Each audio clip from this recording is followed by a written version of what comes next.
This is the Jump Around with Jim Rutledge, outfitted by Iron Jock, streaming live on the ESPN Madison YouTube channel.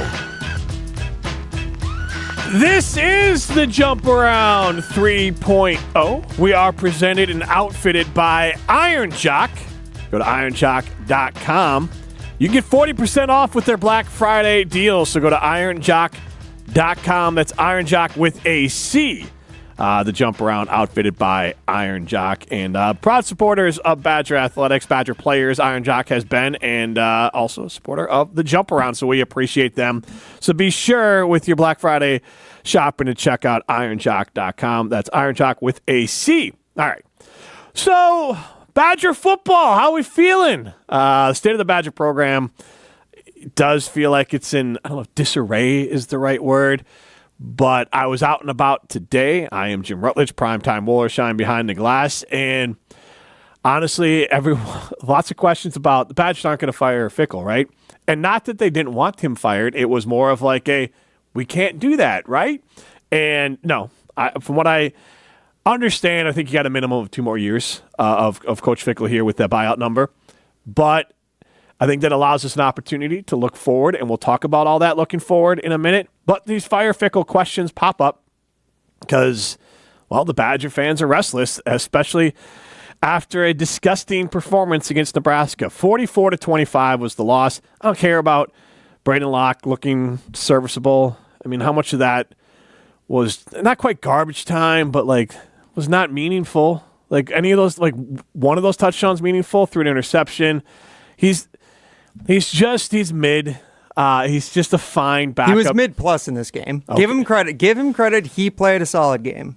Okay, but I have a hard time getting credit when you've only scored 25 points and you're getting blown out 44-25. Okay, well, by his standards, he was mid-plus. By his standards, he was mid-plus, yes. But everyone else on the team was horrible, so he looked pretty good in this game relatively. Horrible was the defense, and I don't know what happened. I don't know if they just – here's my gut, and I'm not forgiving it. I think this team is kind of demoralized by how horrendous the offense has been.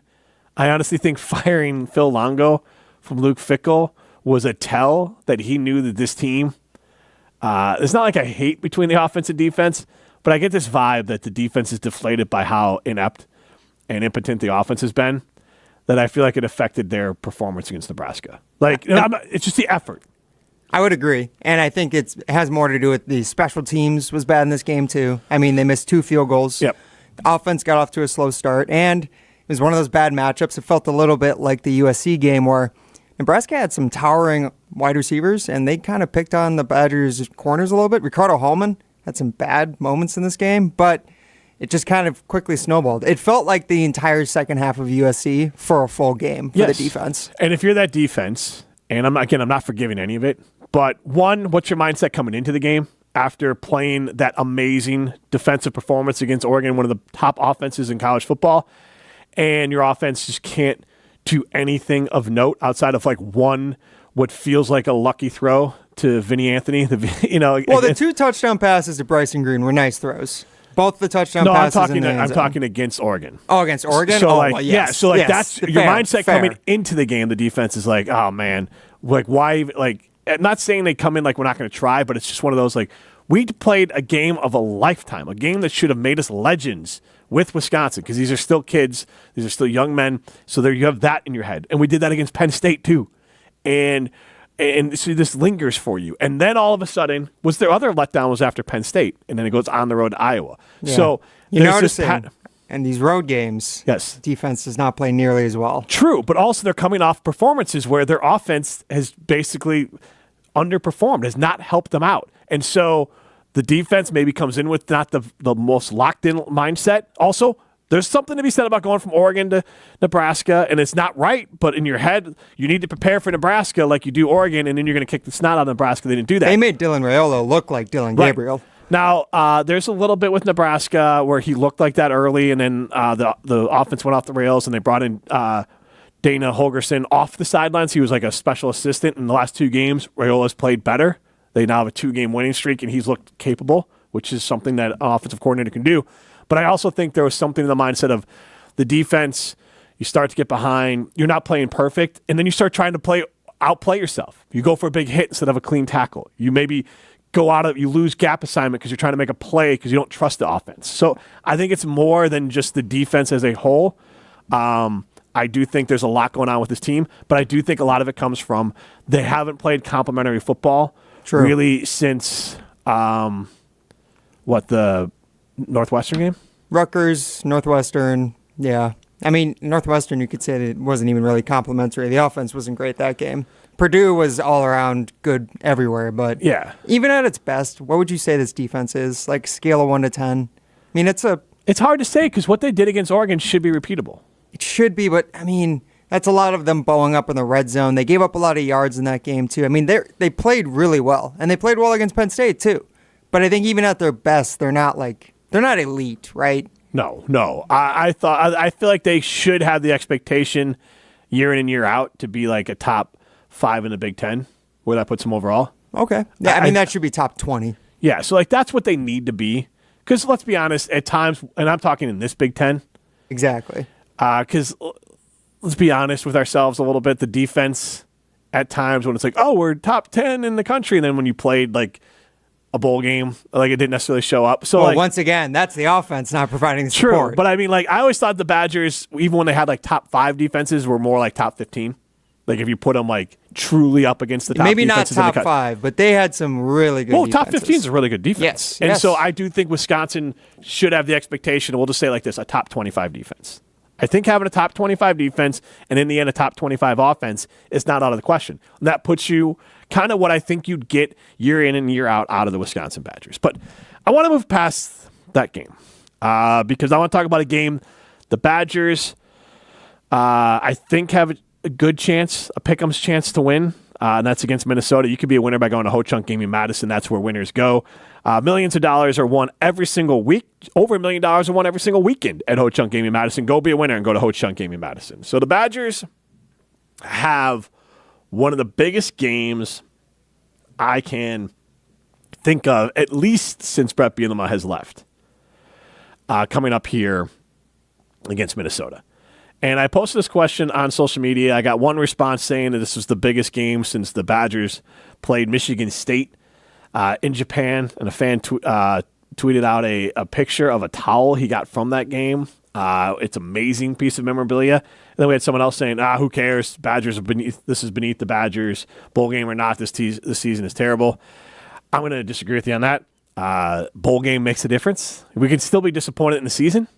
But a bowl game to me, it's not quite like just like making the playoffs is important in the NFL, but like a bowl game is like a bare minimum.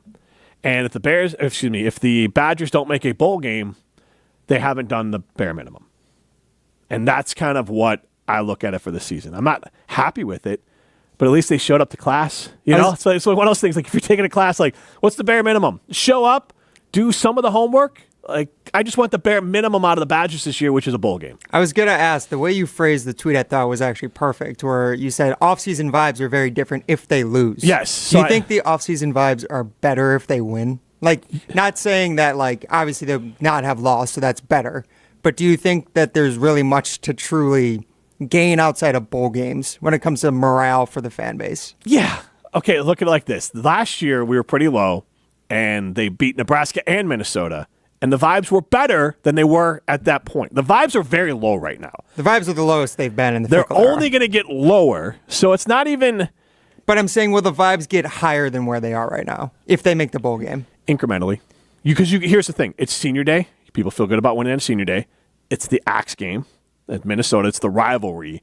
You end your season, and you keep your bowl streak alive. So that, I think, you feel 10% better. If it wasn't for the bowl streak, would it really matter that much? Still the rivalry game. Like losing to Minnesota just fix it, especially it's the last game of the year. If you lost to Minnesota week 5 and this is like Nebraska, because Nebraska's not really a rivalry game. I mean, it is, but like Trophy, it's whatever. Minnesota at the end of the season, ending the year with the Axe senior day at home. It just, you feel a little better. Speaking of Nebraska and Minnesota going back-to-back games, Nebraska also storming the field against Wisconsin after they won because it was their first time making a bowl now since 2016. It was a big win for them. Yeah. Do Do you think if Wisconsin beats Minnesota on Friday that the student section will storm the field? God, I hope not. Right? I understand why Nebraska did it. I'm not going to get on them for why, Nebraska. They deserved it. It was a long time coming. But it speaks to your initial question. Bowl games matter.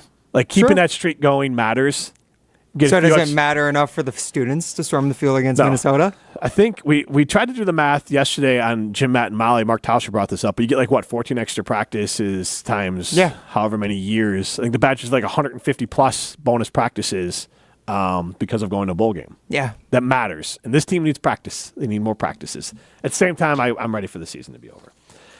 You can, whether you're looking for a better buying experience, you can get it at Simon Chevy in Mount Horeb, whether it's a new or new to you Silverado, Colorado, over at Simon Chevy in Mount Horeb. You're only minutes away from a better buying experience at Simon Chevy in Mount Horeb. You can go out there and say, what's up to my guys, Tyler and Aaron, over at Simon Chevy in Mount Horeb. So, I said this earlier, Ryan, that there was a little bit of hey, will the Badgers get a new coach? No. Unless, I'll throw out this one scenario. I don't remember Gary Anderson's record when the Badgers played in the Big Ten title game and he left to go to Oregon State. But the program did not feel like it was on an upward swing. So Gary Anderson leaving was kind of not a surprise. Slightly. He was not in danger of being fired. But he left. Kind of got out before the pitchforks arrived. And Bielema, you can make the same case. I believe they went 8-5 his last year. And so, they got to the Big Ten title, but I feel like that was the year where there was 7 suspended teams. Was that teams. the year when they beat Nebraska in the Big Ten title game because Penn State and Ohio State were ineligible? Yes, and Ohio State, excuse me, I'm sorry, Penn State should still be ineligible. But that's a whole other thing. They probably should have just killed the program. I don't know, Ohio State, those tattoos, those were pretty graphic. I'm not sure if we should be able to overcome that. That's true. So, either way, that's how Wisconsin got there. And then Bielema maybe got out of town a little early. Because who knows? Because then, he's doing fine at Illinois. But let's be honest, he went to Arkansas and took a program that was on a downward spiral and just jumped right in the driver's seat and took him straight on down with him. So, him getting out, he left before the pitchforks arrived. I'm not saying Luke Fickell would do that, but that's the only way it's happening, is that if Luke Fickell read the tea leaves and was you know what, Oregon State's not that bad. Arkansas, that sort of school of all right, go to Arkansas, there's a lot of money there, and I can be a head coach. Arkansas, I believe, just got a new head coach, so I don't think it's actually Arkansas, but I wouldn't put it out of the complete possibility, but I will say that's the only possibility that Luke Fickell is not the head coach of the Badgers next year. So let's live in the real world. Offensive coordinator. I don't want to get into we threw out some names before. We did that last week. I'm kind of just on the Tom Herman train. Here's the thing. I don't see Luke Fickell, and I want to get into this. He's not going to bring in someone, I don't think, with ties to the Badgers that someone he does not know really well, and someone ties to the old school way of doing things at Wisconsin. I'm not even saying, is it Jason Eck? Is that his name? Jason Eck, the head coach at Idaho, FCS, the Vandals, one of the best teams at that level. I'm not even going to say he would cause a problem, but if you bring in someone from a different era, does that start creating sort of a tension? Yeah, a past and a present tension. So I'm not saying that Eck would be that guy, but I'm not bringing in a former Badger as a important coordinator. That's just not what I'm going to do. What about defensive coordinator? Well, James Leonard. That's not going to happen. You want to talk about a divide and bad vibes? That ain't it. Hey, look, on Badgers Twitter, people are pounding the table for this right now. Yeah. I don't think Mike Tressel deserves to be moved on from at this point. I think the defense still has good bones. Yeah, but you've seen a lot of the bring back Jim Leonard vibes. With all due respect to Jim Leonard, he never saw a schedule like the Badgers saw this year. And I'm not forgiving the game against Nebraska, but can we just pull down our cardinal and white colored glasses and be like, you know what, though? The Big Ten West was honestly pretty abysmal compared to what the Badgers have to face now. And I'm not giving this Badgers defense a pass, but let's not pretend that Jim Leonard arrives and this Badgers defense is top 10 in the country. I mean, he's got a lot of his former players balling out in the NFL right now. I mean, there's Zach Bond, Leo Chenal, so it's a recruiting thing, and he wasn't a recruiter.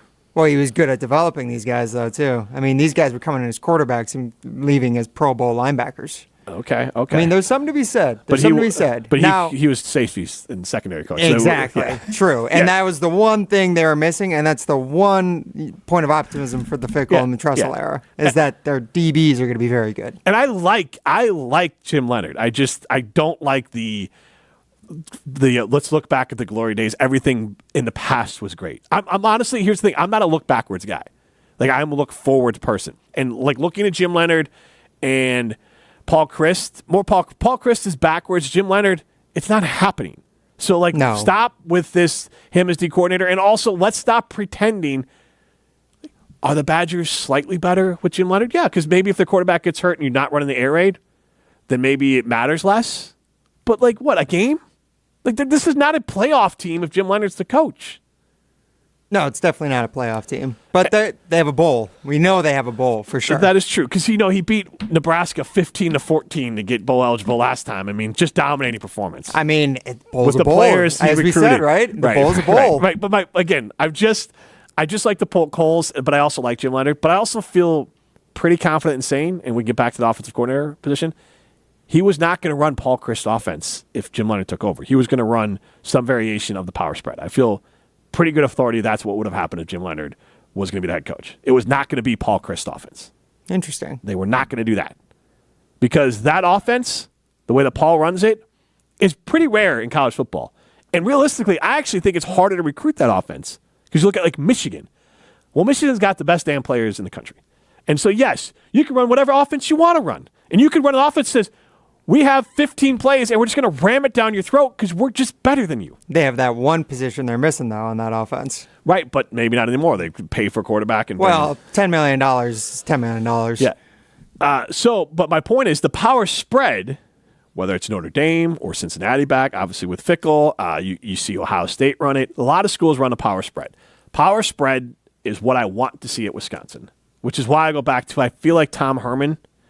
I feel like he's probably a good recruiter. He had to coach at Texas, in Ohio at Ohio State, and Florida at Florida Atlantic University. So I think he's one of those guys, maybe not a great head coach, but a good coordinator. He could basically run the offense because he's been a head coach. He could be the head coach of the offense. He can recruit because he's had to recruit those areas. He's had to recruit at Ohio State and Texas, so he knows how to recruit big time. And then also he has some new inroads down in Florida because he was down there at Florida Atlantic University, but he knows how to run this offense. And him and Fickell, and back to my original point, I don't see a world where Luke Fickell's not bringing in an ally. And I don't think that's a bad thing. I'd rather bring in someone you're on the same page with. And I'd rather take him over Gaigelli. How do you say his name? Gaduli from Notre Dame, who had ties to Cincinnati, just because I feel like Tom Herman, the recruiting, it's more established. We can't take a swing and miss this time. So if you have a guy like Tom Herman who would be open to being an OC, who maybe you have to pay a little bit more than Fickell, the Badgers, and Ryan, you can share your stat on this before we get to Ben Strickland, who's going to be joining the show, Badger legend, specifically around this Minnesota game. We'll get to him in a minute. But with this assistant pool, maybe you can get him for $1.5 million again for Herman. He's probably got buyout money left over from Texas and FAU. I don't know exactly how that works. So you might be able to get him for that dollar amount. And I like that because he's established. He can recruit. And best case scenario, he's here for a few years. The offense takes off and you go somewhere else. But that's fine. Do you know if he runs that power spread? The one. At Ohio State, he was the OC there, so I would imagine he can run it. Yeah. I mean, from what I know about him, he's one of those guys who was an offensive coordinator savant when he was hired as, I think, Houston's head coach and then went to Texas, whatever it was. Yeah. So he was one of the hotter names back in the day. But yes. I think you're right. With the buyouts that he's gotten from, I believe the buyout I saw from FAU was $4 million. Yeah, so it wasn't crazy. Sure Houston wouldn't have a buyout, but Texas. Texas probably still does. He's probably going to be living fine in that category. But that does bring to the topic that you mentioned of assistant coaching salaries and the pool for salaries, because I saw this earlier in the week, and Curt Cignetti, the incredible head coach at Indiana, who, by the way, did get crushed by Ohio State this past weekend, record and schedule both matter, but he got a big new extension from Indiana over the past couple weeks, $8 million salary in his new extension, and along with that, he's going to be getting an $11 million salary pool every year for his assistant coaches as well. According to this report from Jared Kelly of 24/7 Sports, Ohio State this season bumped its assistant salary pool to $11.43 million. So when you're trying to compare what the Badgers are playing with and what the teams that they're playing against are committing to their funds and to their assistant coaches, I mean, the fact that Wisconsin apparently only has a total salary pool of $5.6 million this year. That's based off some numbers I was able to pull from the Wisconsin State Journal article posted back at the beginning of January. How can they be expected, even if they can get a guy like Tom Herman, maybe he takes a discount to come in, or another offensive coordinator, like, you're severely limiting your options of guys you can go get. I mean, we talked about, Mike Denbrock last week. He's the highest paid offensive coordinator in all of college football. He's making $1.5 million per year.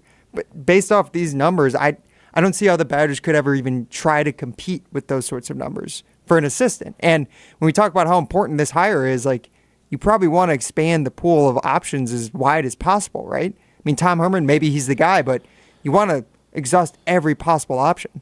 Yes and no. I go back to Barry saying you have a list. So I imagine you examine What that if the list. guy on that list is Mike Denbrock? What if he's the top of that list? I'm sure that conversation's been had. So I like where your head's at. The paying the assistants, he could do a Jim Harbaugh, take less, pay assistants more. But even if he takes less, we're talking about half the assistant salary pool, and then you have to pay that to just one guy. Yep. I mean, the number needs to be higher, not just for Fickell, but for the support around him that he's getting from the administration. And that's the catch in all this stuff with Fickell. Of like, we just don't know whether it's Paul Chryst or Jim Leonard or Luke Fickell, how Wisconsin would be competing to pay these coaches in this. Like, the Wisconsin still needs more money to compete the way that fans want to compete. If Indiana is paying more for assistants than you can't complain about Indiana being better than you. Like, No. you just can't. And so that's the other part of this. And I do worry that Wisconsin would come to Nebraska in this effect, not because Luke Fickell's their coach, is that they don't catch up with the times. Nebraska took forever to get out of their old school triple option, a long time to get out of those roots. And then it took them a long time to get, and they still aren't back. But Wisconsin I'm more concerned they fall behind based off of not paying people. But this is the big game coming up. And we're excited to be joined by our next guest, who also has FAU ties. So, we're going to get to Ben Strickland here in a second. We also want to hear from our friends at Game Day as well. So we'll take a quick break, and then we will continue the conversation. The Jump Around is available, Wisconsin On Demand, Apple, Spotify, any of those great places. And you're also obviously watching this on YouTube right now. But if you missed any of today's show, you can watch back on ESPN Madison's YouTube page as well. We'll step aside here, and we'll come back, and we'll hear from Ben Strickland. Staying on top of our game is one of the hardest things to do. At Game Day Men's Health, we specialize in testosterone replacement therapy, weight loss, erectile dysfunction, and wellness. Proven to increase energy, build muscle, improve mood, and boost sex drive. Get started now and book your free consultation and testing. You'll get test results back in minutes, and we'll create a plan to optimize your health. Game Day Men's Health. Book your free consultation today. The Jump Around 3.0 continues, and we're thrilled to be joined by a familiar face on whether it's Jump Around and ESPN Madison, although I feel like it's more bearded than I remember. But Ben Strickland is joining the show now, former Badger player, former Badger coach, also coached a little bit at my alma mater, FAU. Ben, thanks for hopping on. Yeah, thanks for having me. And currently you are coaching De Pere High School. Is that right? That's correct. Yeah, just south of Green Bay. Nice. Well, before we get into all of that, and I want to catch up with you and what you've been up to, and I want to talk about, obviously, you got a great history for Badger fans with Minnesota. Let's see the highlight, and then we'll get into us chatting. Here's the punt coming from Kusa. Coming after it. Oh, he fumbled it. It's blocked. Unbelievably. Wisconsin with a chance to pounce. Who's got it? Touchdown Badgers. Unbelievable. Simply shocking.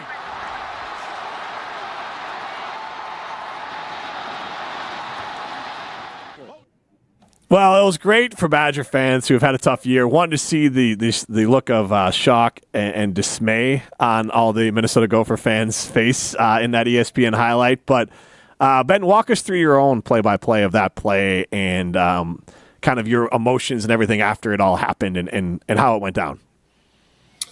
Yeah, I mean, I remember during the course every week we had like a block of the week depending upon what teams were presenting. I think the bigger thing was, we got kind of back into the game because of Brandon Williams' score, right? Made an unbelievable catch where he almost got his helmet ripped off, and that put us down, within a one-score game. Our defense hadn't done a great job of stopping Lawrence Maroney all game, and so finally got a 3-and-out. And then used our timeouts and was an opportunity for us to go on the field and execute the block that we had talked about during the course of the week. We had a middle twist going on between myself and Zach Hampton, who were both off the ball, and then Jonathan Casillas was to come off the edge. So, obviously him fumbling it, gave us enough time to be able to get there, and John did a great job of blocking it, and then just saw the ball bouncing around. I didn't even kind of pay attention to where Casillas was. You kind of see me shove him out of the way. I kind of joke with him nowadays that, I was trying to, he couldn't take all the glory. So I had to, jump on the ball there. And then just, it was obviously an amazing turn of events. Much like, my favorite part of that is looking back on is seeing the face of the Gopher fans, probably more than anything. And then we had the kickoff. We kicked the ball off and caused a fumble. So then we were just able to kneel the clock out, and that was the end of the game. So it was a pretty dramatic turn of events, and you see guys on the field right now. I remember Danny K is on the field goal unit, and Danny was pushing people off because, much like Coach Alvarez was waving people to get off the field, there was guys that just ran on the field, and a couple of our teammates that weren't on either unit, either punt return or field goal, thought the game was over, and there was like, no, we had some time left. And so that's why you see number 64, Danny K, pushing guys off the field. Obviously, beating Minnesota was big. You talked about it. The fourth quarter was big. Going into the fourth quarter, you guys were down 27-17. And that's where the scoring, you get it with 27-24, and then another touchdown from Minnesota, but you're able to get it taken care of. What was Coach Alvarez's reaction to you guys on the sideline when the game was settled? When you won that game. I think like all of us was like shock and elation, and obviously he's been coaching for a long time, but hard to be a part of games like that very frequently. So I think he was just enjoying the moment, and I know he was hugging all the coaches and players and stuff like that, anybody he could hug. So. And that was his last year as a coach, is that right? Because then Brett Bielema came in the following year as a head coach. So that obviously to get that last win for him had to be special. Yeah, it was the last season as head coach, and Brett was the head coach in waiting, and so knew that, and obviously didn't want to be the team that lost the axe. My time there, my redshirt freshman year, or my redshirt year is the year that they had the field goal to win, and after that, obviously we held on to it for a long time, and you never wanted to be the team that lost the axe. So to that, this game coming up on Sunday, and obviously you're still a proud former Badger and obviously still in the state. The game feels very big, and you could talk about it whether as a coach or as a player. How do you kind of negate some of that bigness for the players because it's senior day, the bowl streak is on the line, it's Axe Week. And then, just also the vibes of this year are going to feel way different going into the offseason if you end it with a win at home against Minnesota, keep the bowl streak alive, keep the axe, win for seniors, as opposed to if it loses, it's going to be a black cloud over the entire offseason. One, I would say as a player, how did you manage games like this with big emotions? And then also as a coach, how do you manage games like that with big emotions? Well, I think just, it's about coming together, everybody doing their job, and the moment's big enough as it is. You don't need to make it any bigger.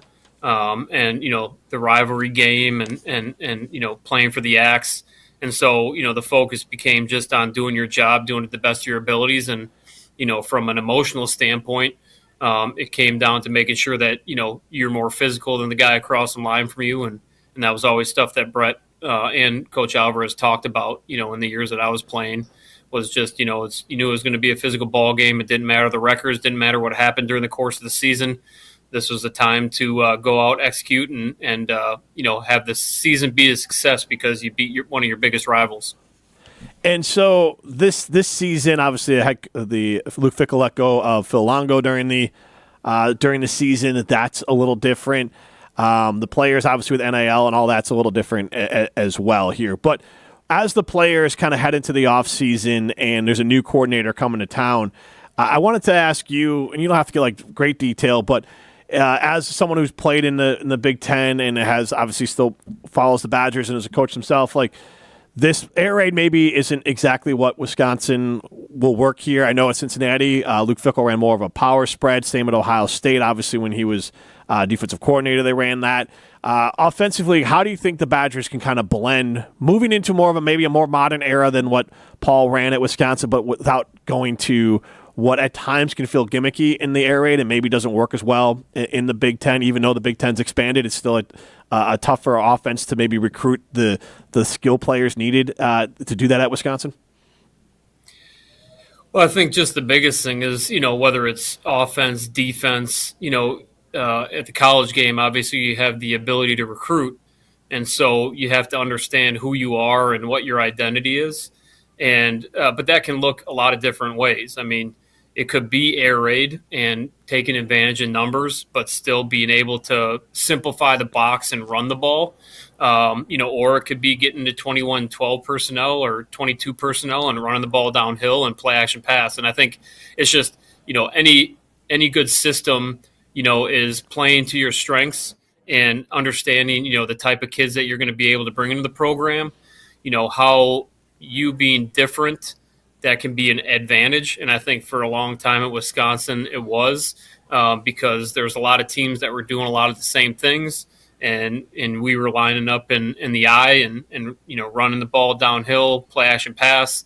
I think we got a little bit, once we got like Russell Wilson in 2011, right, there was a little bit more versatility to what we were doing. So I think it just really comes down to, what your kids are, your overall philosophy fitting the types of kids that you have in your program and the overall philosophy of your program as a whole, and making sure that, you're putting the players ahead of anything, right? Players before plays, and making sure that you're maximizing each player and what they do well.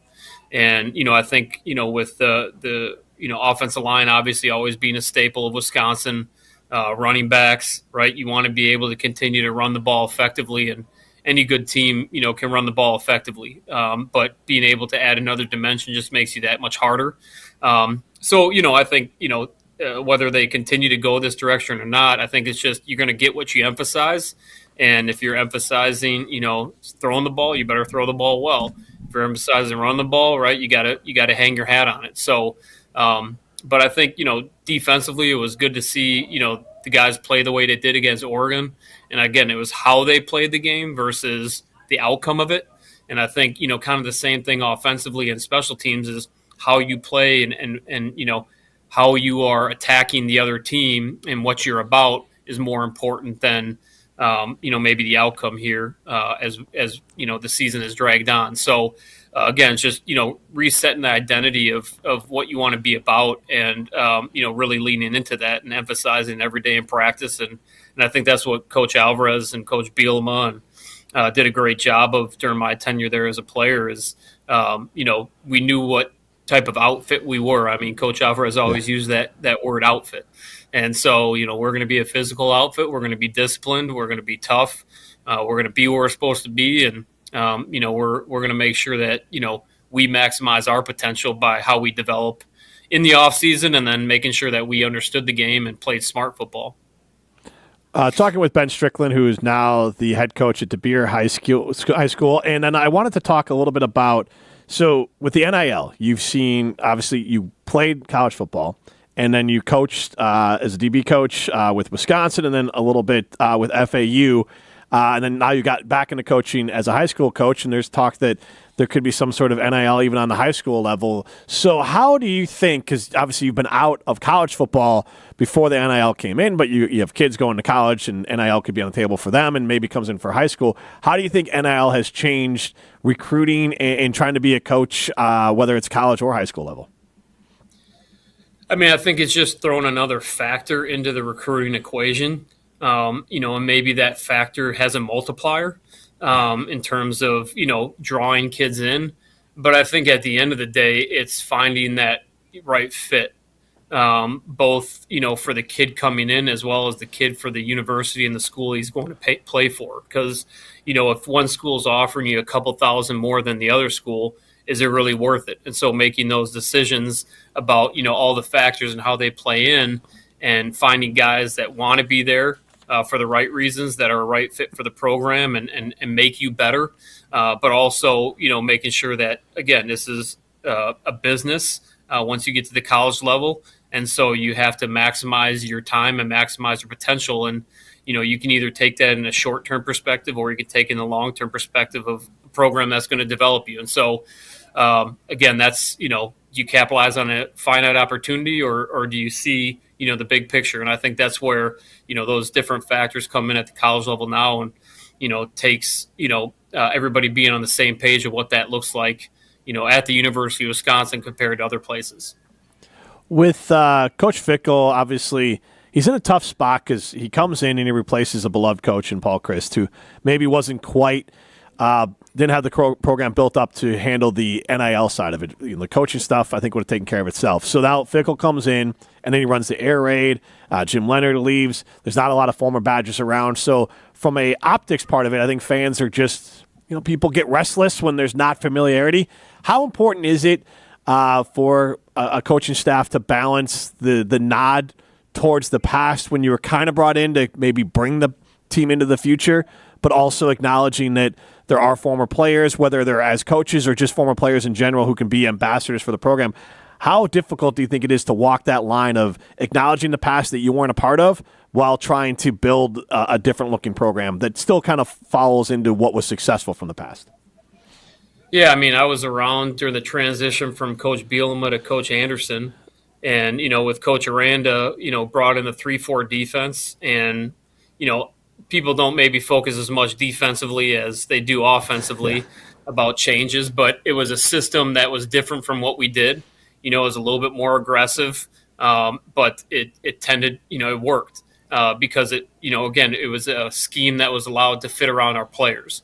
And so I think offensively, if we're having success in their air raid, then nobody's asking questions. Right. If, there's, some, lack of buy-in, or if there's, success that isn't happening on the field, then there's a lot of questions that get raised. And so, again, it's going back to, what do you want the blueprint to be of, your football team as a whole? How does the defense, fit into that? How does the offense fit into that? How do the special teams fit into that? And I think, offensively, right, it's, I think there's ways to be able to create mismatches and gap issues and things like that in both the run and the pass game because, you look at this state this year, and right now there's 5 Division I tight ends in this state. One of them's going to Madison, and you got one going to Notre Dame, one going to West Virginia. So there's talent enough in this state at certain positions that you want to make sure you capitalize on. And, you could still be in, a certain system, but, you want to match your personnel to that system, and how, you can have continued success based on, recruiting what you can get. So you stepped aside from coaching in 2017. You got back into it at the high school level in 2022. You went 6-3 this year, got to the playoffs last year, named Green Bay Packers High School Coach of the Week. So congratulations on the success so far. But what made you want to get back into coaching, and why at the high school level? Yeah, I mean, I when I got done at FAU in 2016, me and my wife decided to move back to Wisconsin. College coaching, as you can see with some of the stuff that's happened this year, isn't the most stable industry. And so, wanted to be able to raise a family and build a home and build it within a community. So my wife lives up her family's from up this way, which is why we made the move up here. And so far it's been great. I miss the competitiveness that goes along with the instability of college coaching. But at the same time, you find joy in other ways. Part of me hopes that NIL doesn't get involved at the high school level, because, at what point are we going to be amateur athletics and then, move forward to professional athletics? So, but I also see, how that would benefit, certain students that maybe don't come from great backgrounds and need that support. And so, yeah, I mean, I've enjoyed different aspects of the college and high school, games. They are different, but it's all still football. It's all still kids. It's all relationships. It's all about, trying to get a group of people together to, build towards a common goal together and play on each other's strengths and through thick and thin, stay through it together. So, I've enjoyed it a ton. Looking forward to continuing going on here. I mean, my son's only in kindergarten, so he's got a ways to go till football season starts. But we're getting him going to wrestling because he's starting to get into tackle football. So want to make sure he tackles the right way. Well, he's a long way from being recruited, but what's it like being on the other side of the recruiting side of it too? Like as a coach, that you have, like, obviously you knew some of the top players in the state, if having competed against them and otherwise, but also coaches from anywhere coming to talk to you. Like, well, how do you talk to the coaches? How do you advise your players, having kind of seen all sides of this? Yeah, I mean, every school is different in how they're going to recruit. Some people involve the high school coach, and some people just go directly to the kid. And not that that's right, wrong, or whatever. But I know it used to be where college coaches came into school, got the background on the kid, really developed a relationship with the high school coach. Whereas that's not as much there anymore. Recruiting is a little bit more transactional. You still have some schools that do that and do a great job of recruiting a kid, getting to know them, finding out if they're a fit, and having that collaborative process happen with recruiting. And there's others that they can connect directly with the kid through social media, so they'll do that and then start to recruit them. So it's really about educating the kid and the families about that recruiting process. And there are differences, and you want to make sure that they're making decisions based on what they value and they see for their future. And so, like I said, there's a lot of different factors that are involved in that. So it's making sure that you're keeping the best interest of the kid at mind.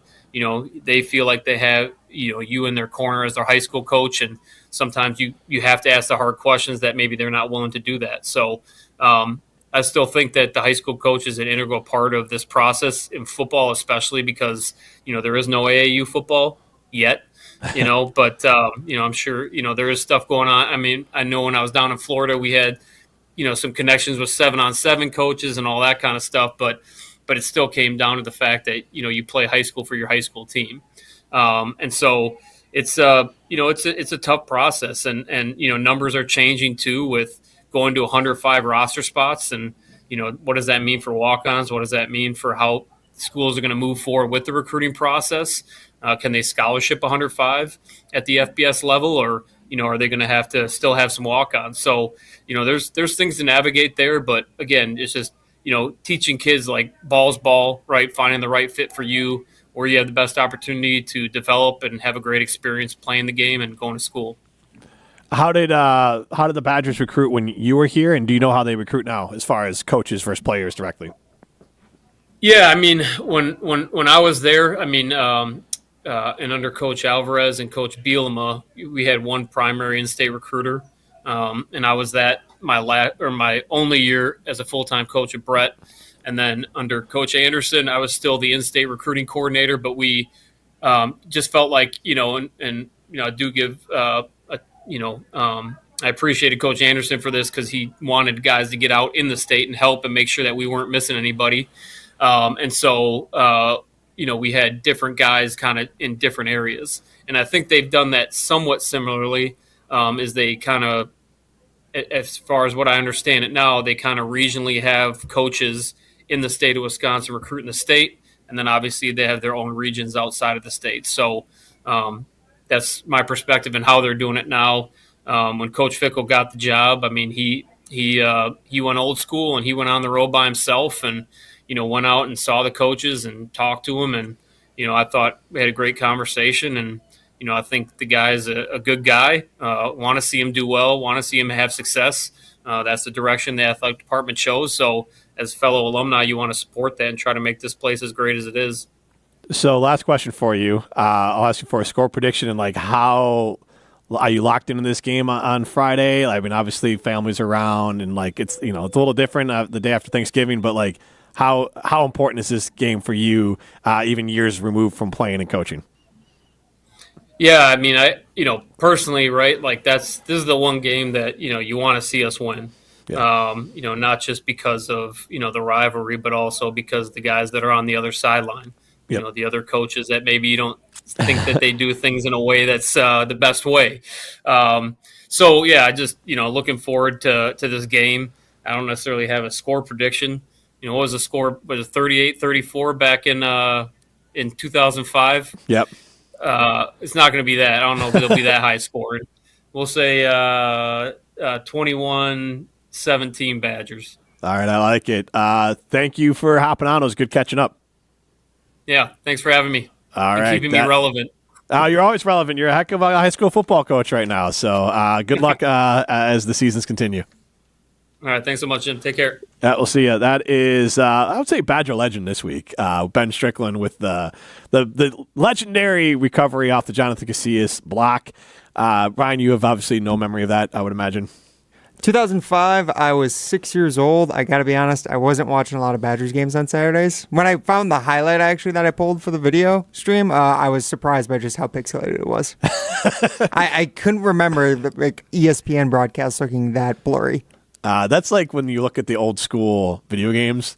It's more from my age. When you watch, I'll look at video games like Madden 90, Madden 2002 even. And you're like, this is peak. It's never gonna get better than this. I feel like I'm in the game. GoldenEye. It looks like right, but it looks like I'm in the game. But here's the thing: when you look at that screen right there, the graphics for Madden or college football from that season probably weren't that far off of the pixelation that you saw in this broadcast. That's a great point. So that's the trade-off. As TV broadcasts got better, so did the games. Well, there you go. Before we go, Ryan, I know normally wrap up right after the coaches or the interview, and thanks again to Ben Strickland for hopping on. If you miss any of it, you can listen back. Wisconsin on Demand, Apple, Spotify, any of those great places. We're also on YouTube. This is a Jump Around 3.0. Carter Smith. This is a very inside football sort of podcast / show, digital show.